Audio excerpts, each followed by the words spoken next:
మహర్షుల తాళపత్ర గ్రంథాలలో దాగి ఉన్న శాస్త్రీయ నిత్య జీవన వికాస రహస్యాలు. తాళపత్ర నిధి డే 131. గురువారం తిరుమల శ్రీ వెంకటేశ్వరుణ్ణి 3 రూపాలలో చూడవచ్చా?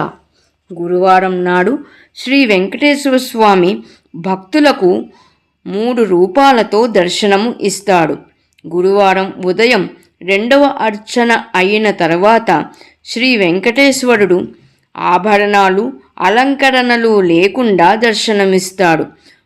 నొసటన సన్నని నామము మాత్రం ఉంటుంది.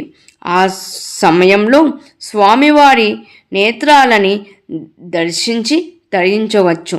రాత్రి తోమాల సేవ అయిన తర్వాత పూలంగి సేవలో దర్శనమిస్తారు. అనగా గురువారం ఉదయం సకలాభరణములతోనూ, 2వ అర్చన తర్వాత ఆభరణాలు లేకుండా, రాత్రికి పుష్పాలంకరణతో దివ్య దర్శనాన్ని భక్తులకు అందిస్తారు శ్రీ వెంకటేశ్వర స్వామి.